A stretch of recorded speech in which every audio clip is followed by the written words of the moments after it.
लेते हो? पैसे नहीं मांगने की आदत नहीं तो ले लो ना, मैं पेन नहीं लेता, आप सिर्फ पैसे ले लो। अबू मारेंगे आपको भी नहीं है, पहले मुझे भी। अच्छा, आप रहते कहाँ हैं? पहले अबू ही काम करते थे, मैं नहीं। अबू की अभी ये हड्डी टूट गई। तो स्कूल वगैरह नहीं जाते? पहले जाता था, अभी बस अबू ठीक होते हैं तो मैं जाता। अच्छा अच्छा। कौन सी क्लास में पढ़ते थे? नाम क्या है तुम्हारा? अब्दुल अब्दुलरहमान।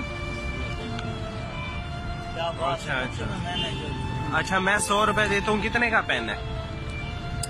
पेन आपको वैसे मिलेगा नहीं। अच्छा, ये 140 रुपए की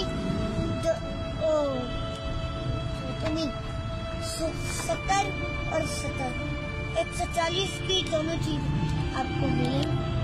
ये पेन मुझे सिर्फ नहीं दोगे? क्यों? ये पेन थोड़े हो जाएंगे, किताबें फिर ज्यादा रह जाएंगी। मुझे तो पहले नहीं आते कैसे पहले हो? तो चलो है, लेकिन कोई बोलता है पेन साथ दो, मैं बोलता हूँ ही नहीं। उस टाइम पे बोलता है नहीं, हमें नहीं है। ये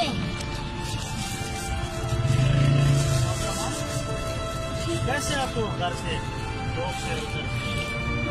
पुराना सा बाइक रखा हुआ है, पुराना सा बाइक रखा हुआ है। तो कौन चलाते हैं? अबू आपको छोड़ के आते हैं इधर। उम्र कितनी है आपकी? मेरी अभी 6 साल। 6 साल उम्र है।